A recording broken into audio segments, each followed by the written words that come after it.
The metal handcuffs bit into my wrists, cold enough to burn. But that wasn't what made me shiver. It was my son's laughter echoing through the courtroom that cut straight through my heart. 3 years, Mom, Andrew called out from the gallery, his voice dripping with satisfaction. 3 years to think about what you did. I was 68 years old. I'd raised this man alone after his father died of a stroke when Andrew was 30.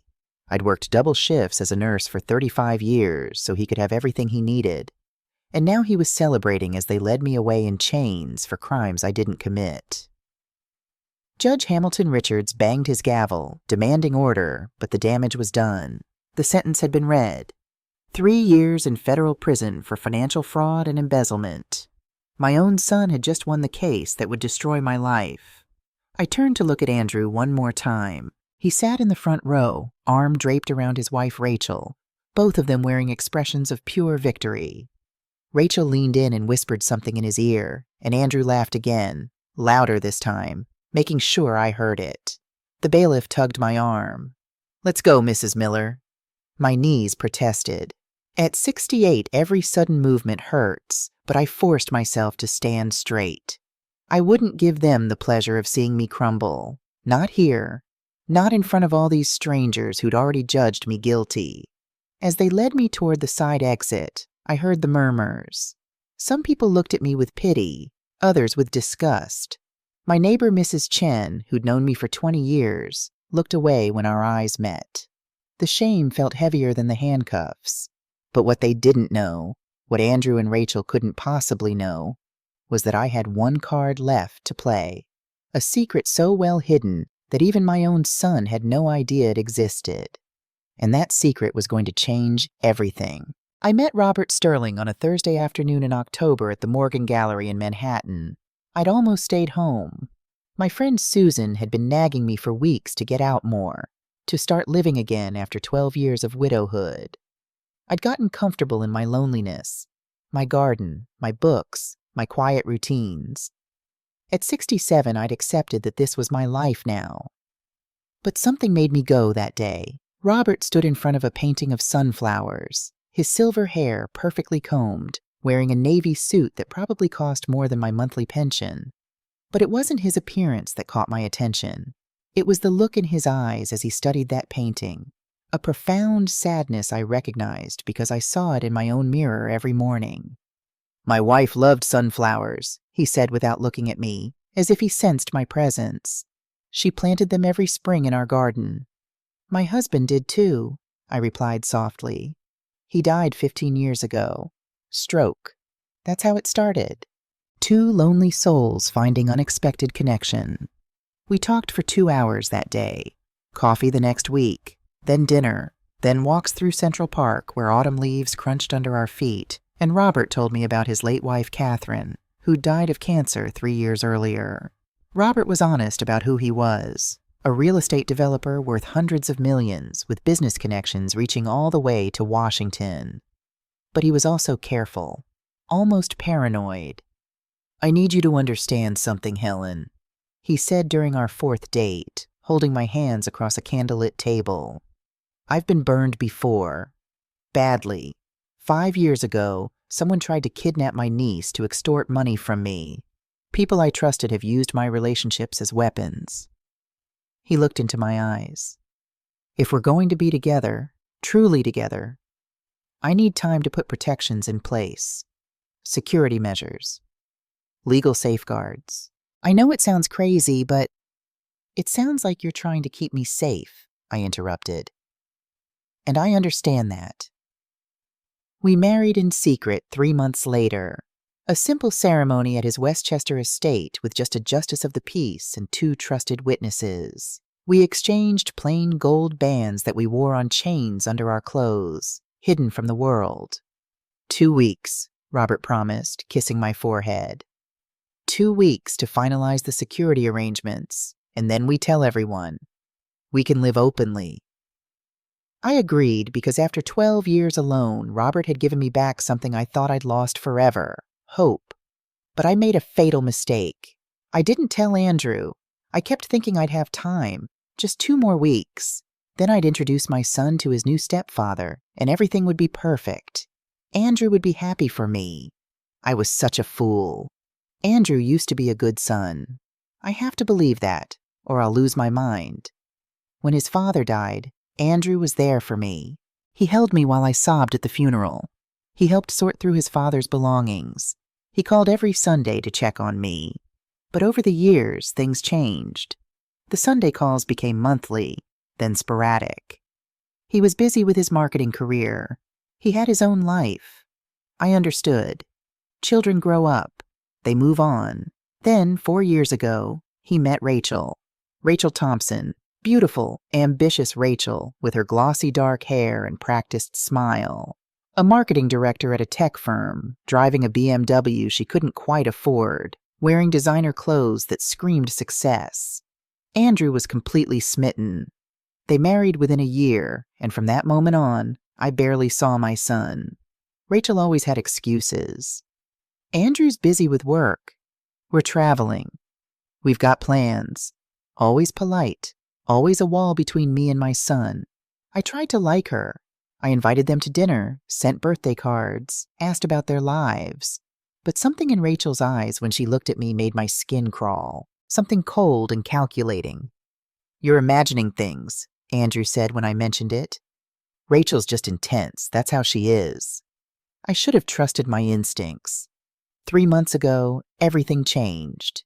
Andrew showed up at my house on a Saturday morning, Rachel in tow, carrying croissants and wearing that smile that never reached her eyes. "Surprise," Andrew said, hugging me a bit too tightly. "We brought breakfast." We sat in my kitchen and Andrew got straight to business. "Mom, Rachel and I have been talking about your finances." My stomach tightened.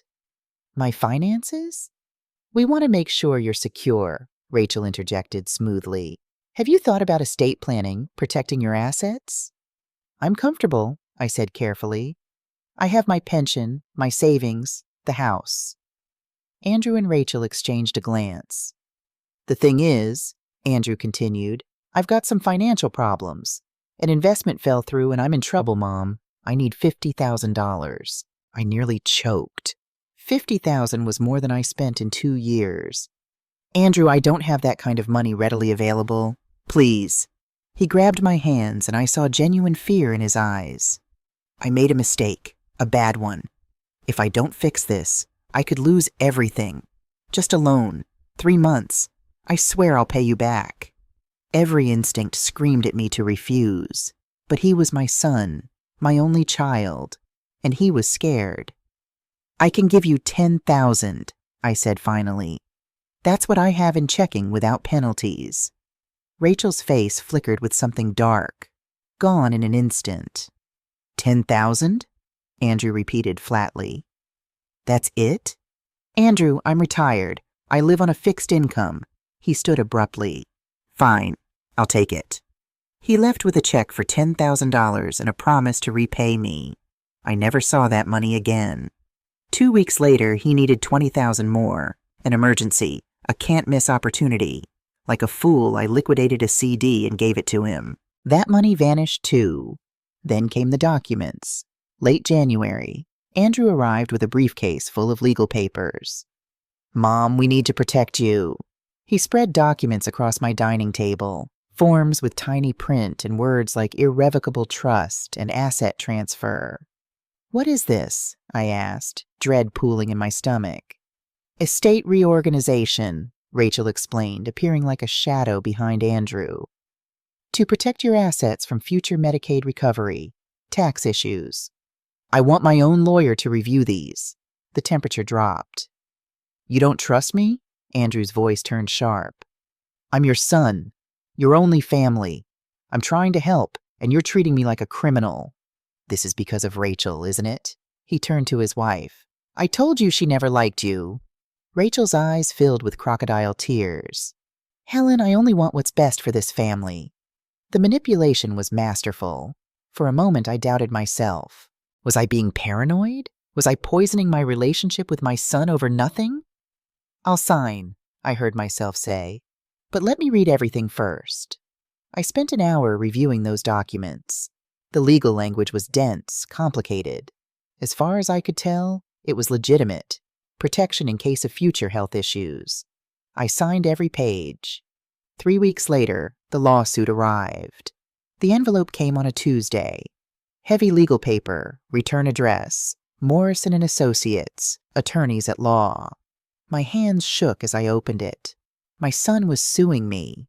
The complaint alleged I'd stolen $240,000 from joint accounts I supposedly shared with Andrew, that I'd forged his signature, that I'd manipulated documents and sent erratic emails demanding money. The evidence was extensive. Bank statements, emails I'd supposedly sent, witness statements from a forensic accountant named David Cooper I'd never heard of. All lies, every single word, but it looked terrifyingly real. I called Andrew immediately, barely able to hold the phone. "Andrew, what is this? Why are you—" "I'm sorry, Mom." His voice was flat, emotionless. "You left me no choice. You've been stealing from our joint accounts for months." "We don't have joint accounts. The documents you signed created them. Remember? The documents, the ones I'd trusted him with." "You changed them," I whispered. "After I signed, you altered them. Get a lawyer, Mom. A good one. You're going to need it." He hung up. I stood in my kitchen, where I'd raised him, taught him right from wrong, and felt my world shatter.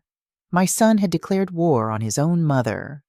I hired Jennifer Walsh, a public defender with good intentions and 40 other clients. She was all I could afford after Andrew froze my accounts. The trial lasted 3 days of hell. David Cooper testified that I'd asked him to falsify records. His testimony was detailed, specific, convincing. Complete lies. Andrew cried on the witness stand. Real tears as he described discovering his mother's betrayal. "I didn't want to believe it," he sobbed.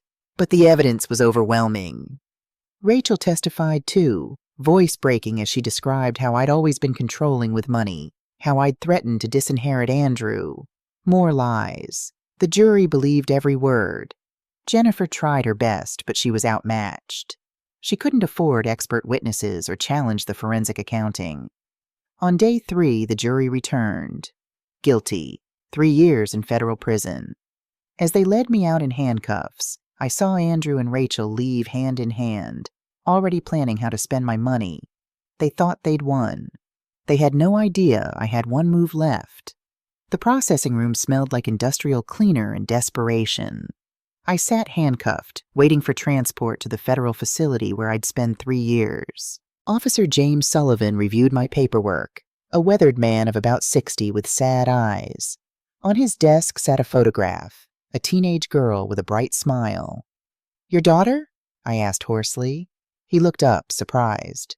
"Granddaughter, Sarah. She's 16. Something in his voice made me listen closer. "She's beautiful." "She's sick." The words escaped before he could stop them. "Heart defect. Needs surgery. Soon. Costs $150,000 our insurance won't cover." Everything clicked into place. I'd prepared for this moment. Last night in my cell, I'd written a note and hidden it in my jacket pocket. While James turned to his papers, I slipped my hand into that pocket and pulled out the folded note. This was my only chance. I placed it on his desk, positioning it like part of my file. 30 seconds later, James noticed. He picked it up, suspicious. "What's this?"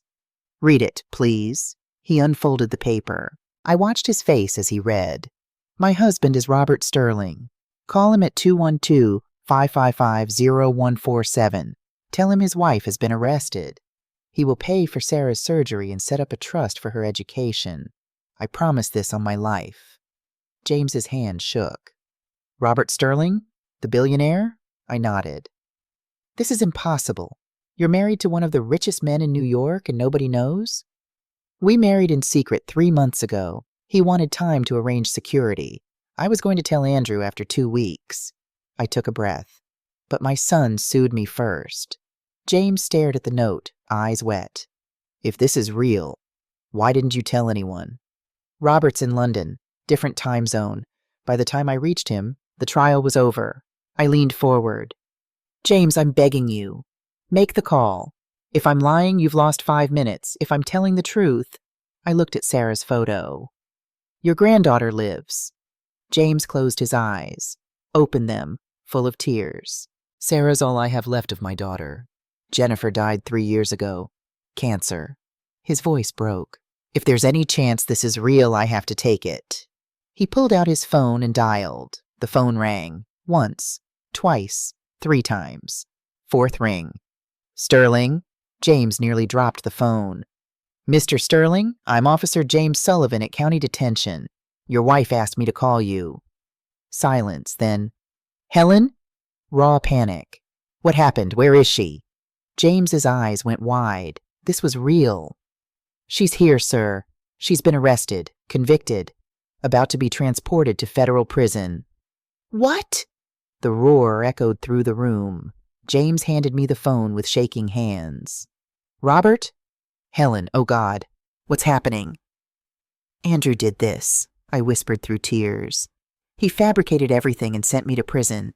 He doesn't know about you. He thinks I'm alone. The silence was terrifying. When Robert spoke again, his voice was cold steel.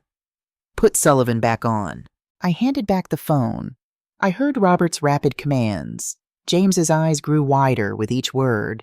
Finally, yes, sir, I understand. I won't let anyone move her. He ended the call and stared at me in shock. What did he say? He said he's calling Judge Richards right now for an emergency stay. His legal team will be here within the hour. James's voice cracked. He said Sarah's surgery is next week at Mount Sinai, best cardiac team in the country, and there's a $500,000 trust fund for her education. He sat down heavily and sobbed. I closed my eyes. For the first time in months, I felt hope. 20 minutes after James made that call, my phone, Robert's phone really, rang again. James answered, listened, then looked at me with something close to awe. Judge Richards just issued a temporary stay on your transfer. You're to remain here until your legal representation arrives. He paused. Mrs. Miller, your husband just moved heaven and earth in less than 20 minutes. I smiled through my tears. That's Robert. There's more, James continued, his voice thick with emotion. Mr. Sterling's assistant already contacted Mount Sinai. Sarah's pre-op appointment is scheduled for Thursday. The surgery's next Monday. He had to stop, overcome. How do I even begin to thank you? You already did, I said quietly. You made the call when you had every reason not to believe me.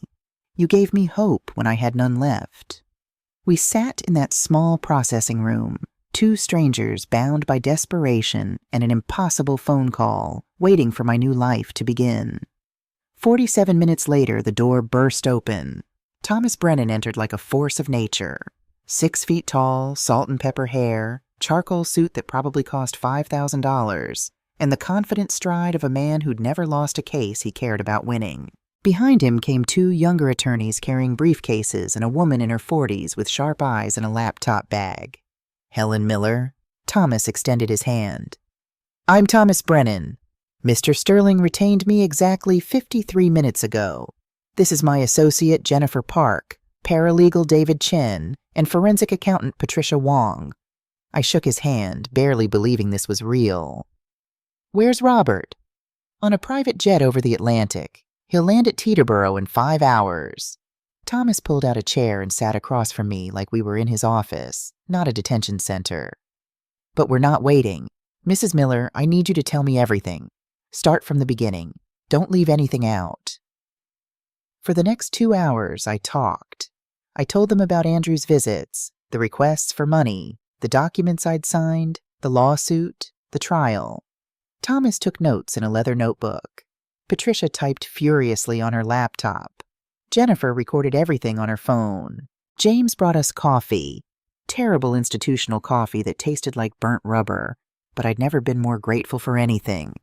The emails, Patricia said, looking up from her screen. The prosecution presented 43 emails allegedly from you to Andrew demanding money, making threats. Do you use email regularly, Mrs. Miller? I check it maybe twice a week. I'm not very comfortable with technology. Patricia's eyes gleamed.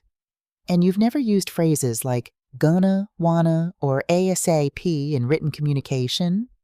Never. I was an English major before nursing school. I write in complete sentences. Excellent. Patricia turned her laptop toward Thomas. Look at this. Email number 17, supposedly sent at 3:47 a.m. Andrew, I'm going to need that money ASAP or you're going to regret it. Mrs. Miller doesn't use those contractions, and she's never awake at 3:47 a.m. Thomas smiled grimly. They got sloppy. Keep going. The metadata shows all 43 emails originated from an IP address in Brooklyn, Patricia continued. Mrs. Miller lives in Queens and rarely leaves her neighborhood. The digital signature is cloned but imperfect. Whoever did this had moderate tech skills, not expert level. David Cooper, I said, the forensic accountant who testified against me. Could he have created the emails? Almost certainly, Patricia confirmed. And I'd bet my reputation the signature forgeries came from him, too. Thomas stood, pacing now. Jennifer, file an emergency motion for post-conviction relief based on newly discovered evidence. David, start a background check on David Cooper, Rachel Miller, and every witness who testified. I want to know what they had for breakfast 10 years ago. He turned to me. Mrs. Miller, we're going to dismantle this case piece by piece. But I need you to prepare yourself. This is going to get ugly. Your son conspired to send you to prison. When this comes out, it'll be public. Painful. Are you ready for that? I thought of Andrew's face in the courtroom, that triumphant smile as they read my sentence. I'm ready. By morning, Thomas's team had found their first crack in the facade.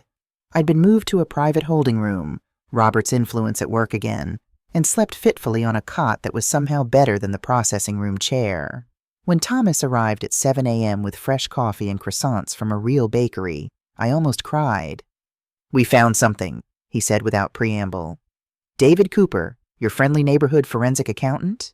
He's not a CPA. He was until 3 years ago when the New York State Board revoked his license for falsifying client records. I set down my croissant. So he's already a proven liar. Gets better. We tracked his bank records, legally, through proper channels, Thomas added quickly. 3 months ago, he received a $30,000 wire transfer from an offshore account. 2 weeks after your conviction, another $70,000 was scheduled to transfer, but it hasn't gone through yet. Rachel and Andrew paid him. We think so, but we need to prove the connection. Thomas pulled out his phone and showed me a photo. Recognize this man. The picture showed a man in his late 30s, handsome in a rough way, with dark hair and cold eyes. He was sitting at a restaurant table across from Rachel. My blood ran cold. That's not Andrew. No, this is Tyler Morrison. And Mrs. Miller, this is where things get interesting. Patricia Wong entered the room, laptop open, looking like she hadn't slept, but running on pure adrenaline.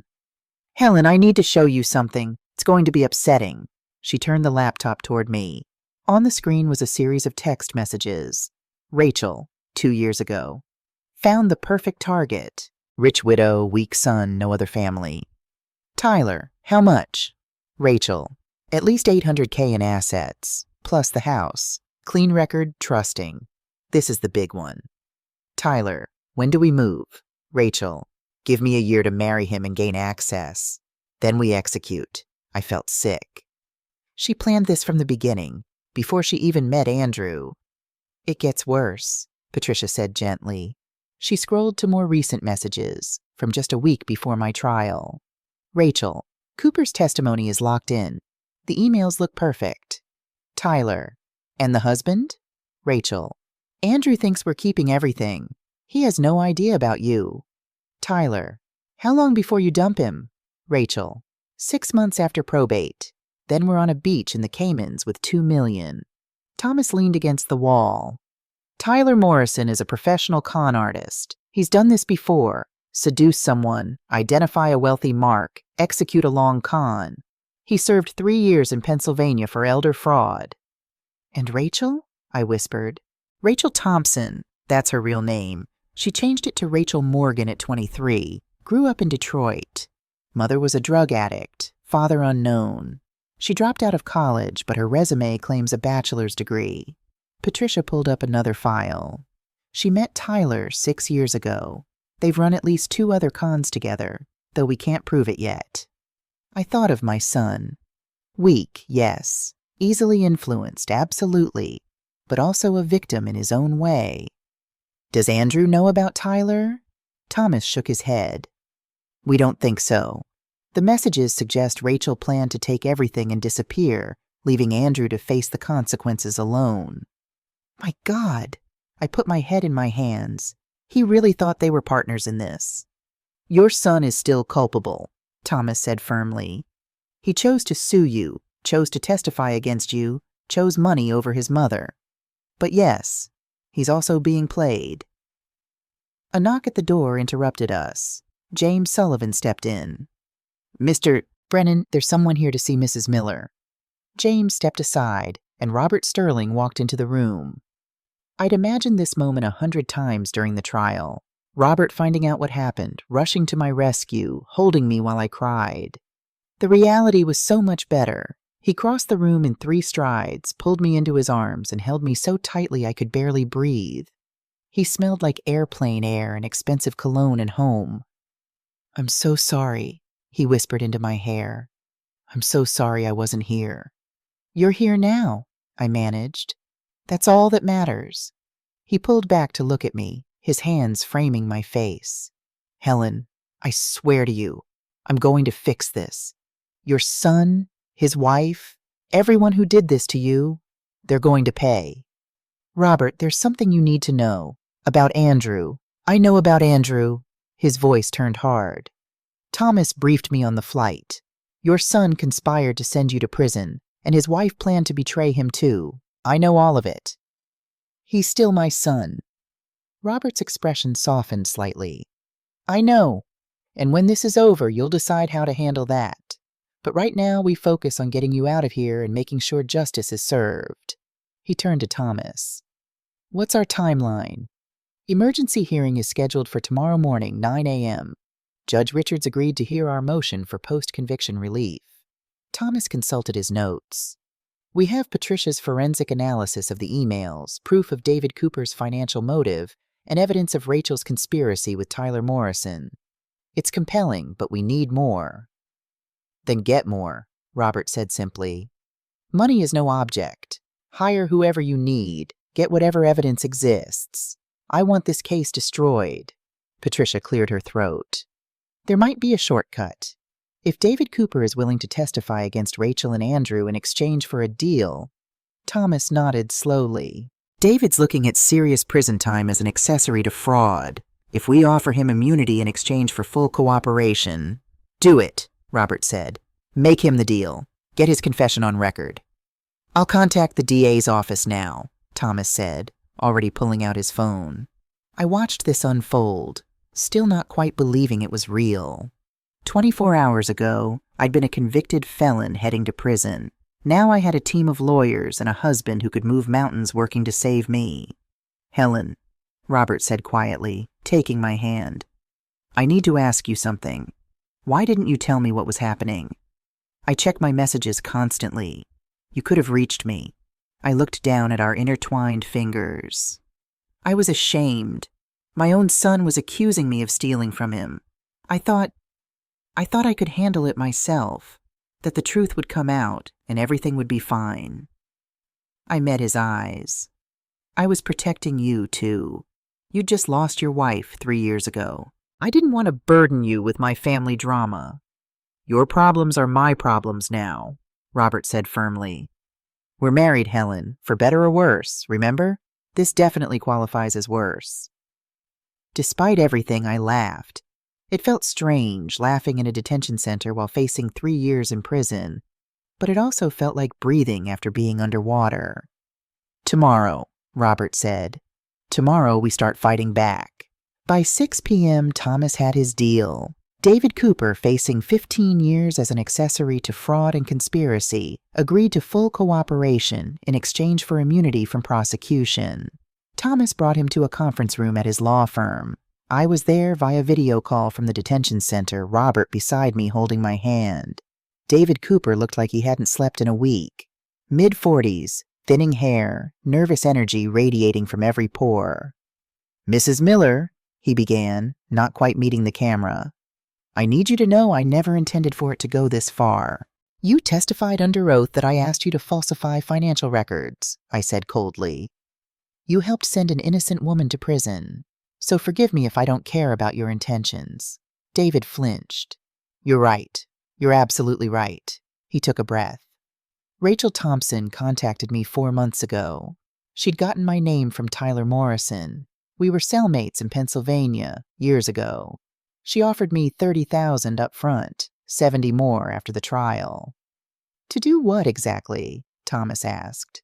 Create fake bank statements showing joint accounts between Helen Miller and her son Andrew. Fabricate transaction records showing Mrs. Miller withdrawing large sums. Clone her email signature and send threatening messages to Andrew. David's voice was mechanical now, reciting facts. I also coached Rachel on what to say in her testimony to make it sound credible. And the documents Mrs. Miller signed? Patricia prompted. Rachel brought them to me after Mrs. Miller signed. I altered the beneficiary designations, changed asset transfer clauses, added language creating joint accounts that didn't exist in the original version. He finally looked at the camera. Mrs. Miller, those documents you signed were legitimate estate planning forms. What Rachel submitted to the court were forgeries created from your real signatures. Robert's hand tightened on mine. Did Andrew Miller know about these alterations? Thomas asked. David hesitated. I don't think so. Rachel always came alone. She told me Andrew was squeamish about the details, that he just wanted his mother's money but didn't want to know how they were getting it. So Andrew knew enough to be guilty, but not enough to understand he was being played. Tell us about Tyler Morrison's role, Thomas continued. Tyler was the mastermind. He and Rachel have been running cons together for 6 years. This was supposed to be their retirement score. Get the mother's money, then Rachel would divorce Andrew, claim half of everything in the settlement, and disappear with Tyler to the Cayman Islands. Where they have a joint account, Patricia interjected, currently holding $380,000 of Helen Miller's money. David nodded miserably.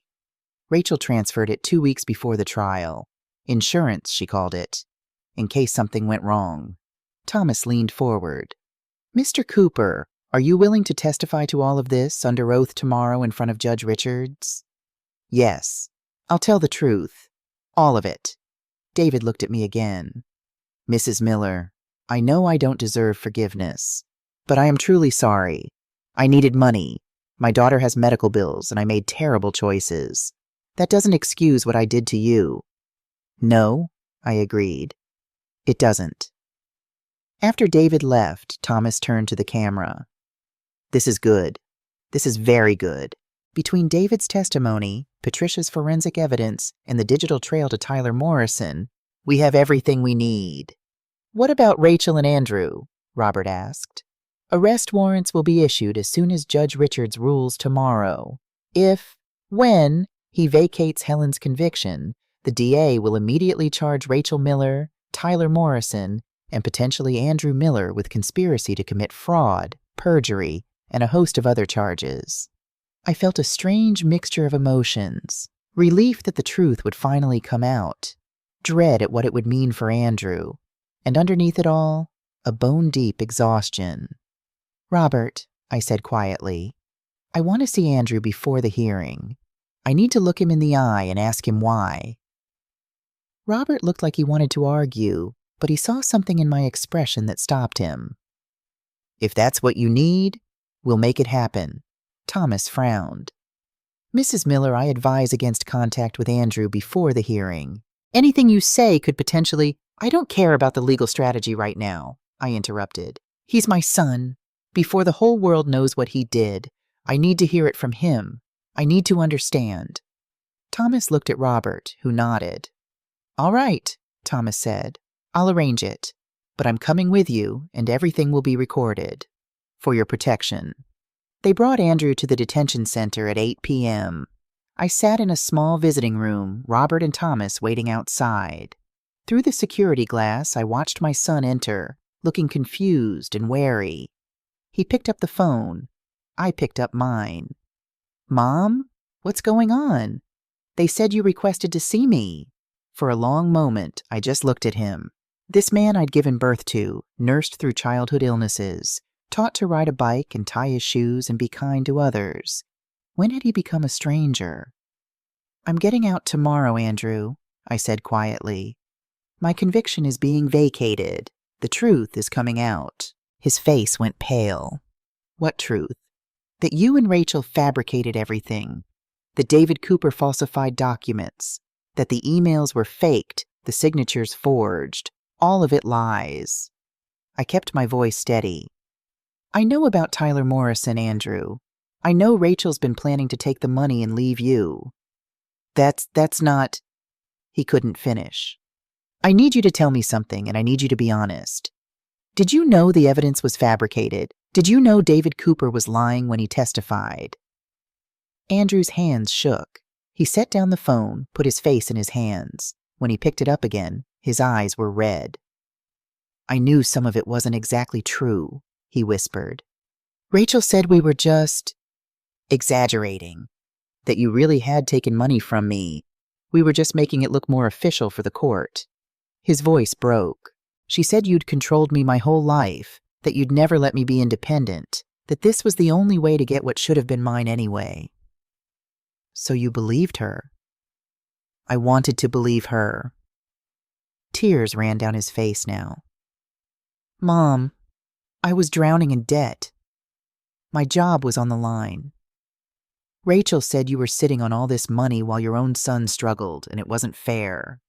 She made it sound so reasonable. Did you ever ask me for help, Andrew? Really ask, as my son, not as part of some scheme?"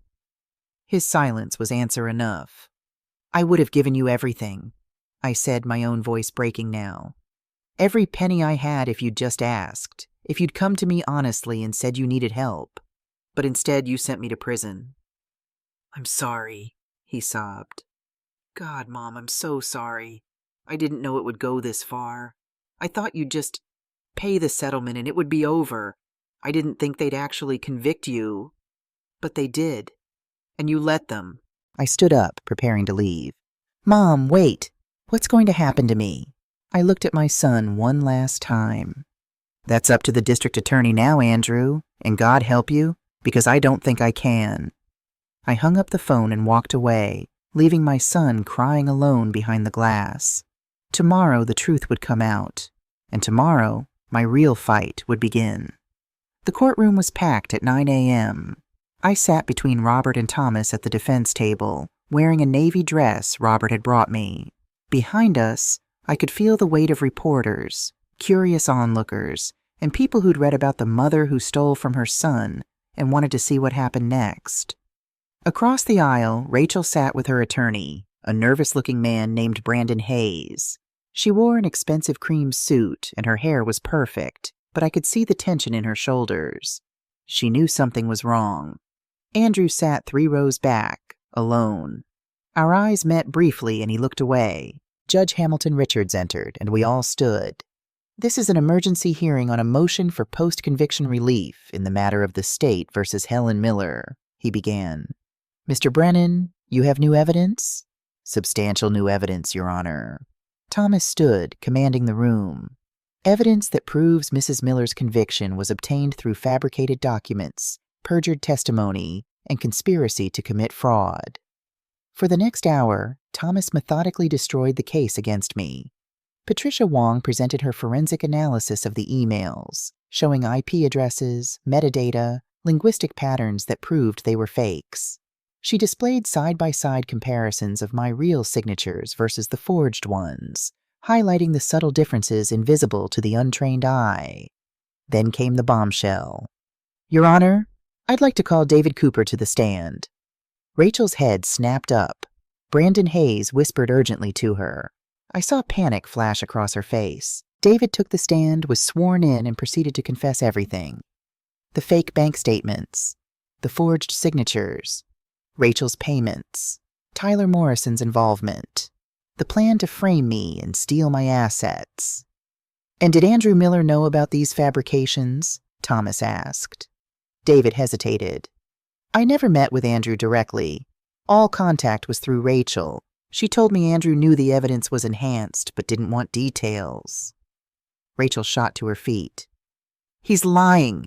Your Honor, this man is a convicted fraudster trying to save himself. Sit down, Mrs. Miller, Judge Richards said sharply. You'll have your chance to respond. But Rachel's attorney looked sick. He leaned over and whispered something to her. She shook her head violently. Thomas continued. Your Honor, we have additional evidence. He nodded to Patricia, who pulled up bank records on a large screen. This is a joint account in the Cayman Islands held by Rachel Miller and Tyler Morrison. It currently contains $380,000. Money transferred from Helen Miller's accounts 2 weeks before the trial. Gasps rippled through the courtroom. We also have text messages between Rachel Miller and Tyler Morrison discussing their plan to defraud Mrs. Miller, frame her for theft, and flee the country. Thomas handed a file to the judge. These messages date back 2 years, proving this was a long-term conspiracy. Judge Richards reviewed the messages, his expression darkening with each page. Mrs. Miller, he addressed Rachel, do you wish to respond to these allegations? Rachel's attorney stood. Your Honor, I request a continuance to review this new evidence. Your Honor, Thomas interrupted, the state has asked me to inform the court that arrest warrants for Rachel Miller and Tyler Morrison are being issued as we speak, charging conspiracy to commit fraud, perjury, forgery, and theft. The courtroom erupted. Judge Richards banged his gavel. Order! I will have order! I watched Rachel's face drain of all color. She looked around wildly, as if searching for an escape route. Her attorney was gathering his papers, clearly preparing to distance himself from her. Based on the evidence presented, Judge Richards said, his voice cutting through the noise, I am immediately vacating Helen Miller's conviction. All charges are dismissed with prejudice.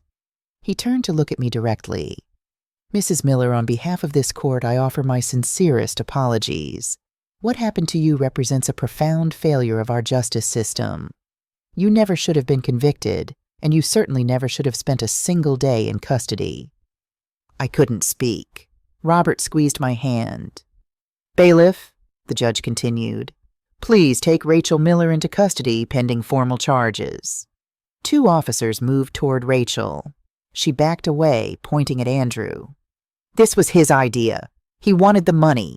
I just helped him get it. Her voice was shrill, desperate. Andrew, tell them this was your plan. Andrew stood, face stricken. Rachel, what are you? We never talked about Tyler or the Caymans or... You knew? She screamed as the officers grabbed her arms. You knew we were setting her up. Don't you dare play innocent now. They led her away, still screaming, still trying to blame Andrew. The courtroom was chaos. Reporters rushed out to file their stories. People were talking over each other. Brandon Hayes looked like he wanted to sink through the floor. And I sat there, free, vindicated, but feeling strangely hollow. I'd won, but the cost was devastating. 3 days later, I was home in Queens, trying to reassemble my life. Robert had offered to have me stay at his Westchester estate, but I needed to be in my own house, surrounded by my own things. He understood, though he insisted on hiring security to watch the property. Thomas called on Thursday morning. Helen, we need to talk. My investigator found something. Can Robert and I come over? They arrived an hour later, and I knew from Thomas's expression that whatever he'd found was serious. What is it? Thomas opened his briefcase and pulled out a file. During our background investigation of Andrew, we discovered something. He has a son. The world tilted. That's impossible. Andrew doesn't have children. He does. Thomas slid a photograph across my coffee table. This is Daniel Bennett. He's 14 years old. His mother is Sarah Bennett, Andrew's girlfriend from 15 years ago. I picked up the photo with shaking hands. The boy had Andrew's eyes, the same dark hair, the same slight smile. My grandson. I had a grandson I'd never known about. Where are they? I whispered. The Bronx. Sarah's raising Daniel alone. She works as a waitress. Robert's voice was gentle. Helen, there's more. Daniel has type 1 diabetes. The insulin costs about $800 a month, and Sarah's insurance barely covers half. She contacted Andrew 4 years ago asking for child support, Thomas added. He refused, told her to stop harassing him. I felt rage, hot and pure, flood through me. My son had abandoned his child, left a boy to grow up without a father while struggling financially, and he'd had the audacity to accuse me of being selfish with money. I want to meet them, I said. Today. Now. Robert exchanged a glance with Thomas. Are you sure? This is a lot to process. I've already lost 15 years with my grandson because Andrew hid him from me. I won't lose another day. Sarah Bennett lived in a fourth-floor walk-up in a building that had seen better days 30 years ago. Robert insisted on coming with me, along with one security guard who waited in the car. I knocked on the door, my heart pounding. A woman in her early 40s answered, wearing a waitress uniform and looking exhausted. When she saw me, recognition flashed across her face. Mrs. Miller? I saw you on the news. The trial and then... She trailed off. I'm so sorry to show up unannounced. May I come in? Sarah stepped back, letting us enter a small apartment that was clean but sparse. A teenage boy sat at the kitchen table doing homework, and when he looked up, I saw Andrew's face at 14 staring back at me. Daniel, Sarah said quietly, this is your grandmother. The boy's eyes went wide. I have a grandmother? I crossed the room and knelt in front of him, not caring about my knees protesting. Yes, sweetheart, you do. And I had no idea you existed until today, or I would have been here years ago. Dad said we didn't have any other family, Daniel said cautiously. He said it was just him and me, but he was too busy to visit. The casual way he accepted his father's abandonment broke my heart. Your father made a lot of mistakes, I said carefully. Big ones. But you are not a mistake, Daniel. You're a gift I didn't know I'd been given. Sarah made coffee while I talked with Daniel. He was smart, funny, mature beyond his years, and that way kids who've had to grow up fast always are. He told me about school, about wanting to be a doctor someday, about the diabetes he'd been managing since he was 8. Mom works really hard, he said, looking at Sarah with open adoration. 2 jobs sometimes. I help out where I can. I glanced at Robert, who nodded. Daniel, how would you feel about transferring to a better school, with a stronger science program to help you prepare for medical school? The boy's face lit up, then fell. We can't afford private school. I can, I said simply. And I'm going to. Your medical expenses, too. Everything you need. Sarah started crying. Mrs. Miller, after what Andrew did to you, why would you help us? Because you did nothing wrong. Because Daniel is my grandson, and I've already missed too much of his life. I took her hand. And because families take care of each other. Real families. Robert cleared his throat. There's also the matter of back child support. 15 years' worth. I've already instructed my attorneys to file a petition on Daniel's behalf against Andrew. Sarah shook her head. I don't want anything from Andrew. He made his choice. This isn't about Andrew, Robert said firmly. It's about Daniel getting what he's owed. What he should have had all along. We stayed for 2 more hours, making plans, exchanging phone numbers, promising to have dinner that weekend. As we left, Daniel hugged me. A real hug. All awkward teenage limbs and genuine affection. Thanks, Grandma, he whispered. I cried all the way home. 2 weeks later, Andrew requested to see me. Rachel was in jail, denied bail after prosecutors proved she was a flight risk.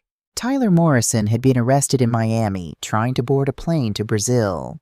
The DA was building a case against Andrew, though his cooperation and David Cooper's testimony suggested he might avoid prison with probation and restitution. I almost said no to the meeting, but I needed closure. We met at my house. Thomas insisted on being present, sitting quietly in the corner while Andrew and I faced each other across my kitchen table. I know about Daniel, I said without preamble. Andrew closed his eyes. Mom, 15 years. You hid my grandson from me for 15 years. My voice shook with anger I'd been holding back. You abandoned your own child, left him and his mother to struggle, and then you had the nerve to accuse me of being selfish. I was scared, Andrew said weakly. I was 30 when Sarah got pregnant. I wasn't ready to be a father. I thought if I just ignored it, it would go away. Children don't go away, Andrew. They grow up. And Daniel grew up without a father because you were a coward. I know. Tears streamed down his face. I know I was wrong. About Daniel, about you, about everything. Rachel convinced me that you were the problem, that you controlled me, that I'd never be successful unless I broke free from you. And I believed her because it was easier than admitting I was a failure. You weren't a failure until you chose to become one. Andrew flinched. You're right. I made terrible choices. I let Rachel manipulate me. I participated in sending my own mother to prison. He looked at me with red, swollen eyes. But I never knew about Tyler. I didn't know Rachel was planning to take everything and leave me. I thought we were partners. You were both willing to destroy me for money, I said coldly. Whether you knew about Tyler or not, you chose greed over your mother. That's unforgivable, Andrew. I know. I don't expect forgiveness. I needed you to know that I'm sorry. Truly, deeply sorry. I sat back, studying the man who used to be my little boy. The DA is offering you a deal. 2 years probation, 500 hours of community service, full restitution of my legal fees and the money you stole. You'll have a criminal record. I'll take it, Andrew said immediately. Whatever they want. There are conditions.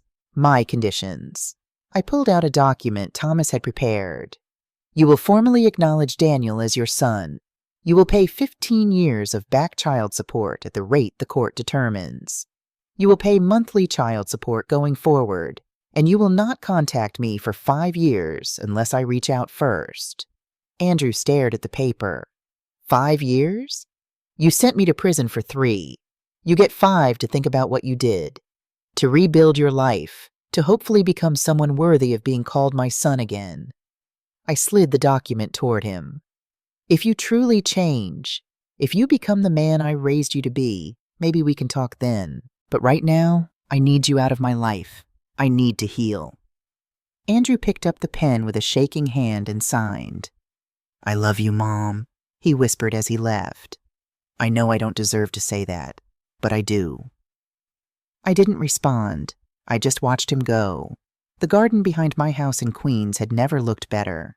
Robert had hired landscapers, but I did most of the work myself, finding peace in the rhythm of planting and weeding and nurturing things that grew. Daniel sat on the patio doing homework, his diabetes monitor beeping softly beside him. He came over every Tuesday and Thursday after school, and we'd fallen into an easy routine. Homework, then dinner, then he'd read to me from whatever book he was studying in English class. Sarah had a new job, better hours, better pay, thanks to a connection of Robert's. She and I had coffee every Sunday morning, 2 women who'd been abandoned by the same man, now building our own family. Robert came out of the house carrying lemonade and cookies. Mail came, he said, handing me an envelope. It was from Andrew. He wrote once a month, long letters about his community service at a homeless shelter, his therapy sessions, his job at a nonprofit. He'd moved into a studio apartment, was paying his child support faithfully, had even asked Sarah if he could see Daniel once a month. She'd agreed, supervised visits only. Daniel went reluctantly at first, but he said Andrew seemed different, quieter, sadder, maybe genuine. I didn't respond to the letters. Not yet. Maybe someday. Grandma, I got an A on my chemistry test, Daniel called out, holding up his paper. That's wonderful, sweetheart, I called back. Robert sat beside me, taking my hand. We'd had a proper wedding last month. Small, intimate, with Sarah and Daniel, with James Sullivan and his granddaughter, with the few friends who'd stood by me through everything. What are you thinking about? Robert asked. How strange life is. 6 months ago, I was in handcuffs, convicted of crimes I didn't commit, abandoned by my son. Today, I have you. I have Daniel. I have a family I chose instead of one I was born into. Do you think you'll ever forgive Andrew? I watched Daniel laugh at something on his phone, so young and full of potential. I don't know. Maybe forgiveness isn't the right word. Maybe it's more like letting go. He's my son, and some part of me will always love him. But he's not my family anymore. Not the way you are, the way Daniel and Sarah are. I leaned against Robert's shoulder. Family isn't just blood. It's the people who choose to stand by you when everything falls apart. It's the corrections officer who made a phone call when he had every reason not to. It's the grandson I never knew I needed. It's the man who flew across an ocean to save me. And it's the woman strong enough to save herself, Robert added. You put that note in James Sullivan's hands. You made the choice to fight back. Daniel came over, plopping down on the grass at our feet. Grandma, can you help me with my history essay? It's about people who changed history through small acts of courage. I smiled. I think I might know something about that. As the sun set over Queens, I sat with my real family, the one I'd built from broken pieces, and felt something I hadn't felt in years. Peace. My son had tried to destroy me. He'd failed. And in the wreckage of that betrayal, I'd found something more valuable than the money he'd tried to steal. I'd found myself again.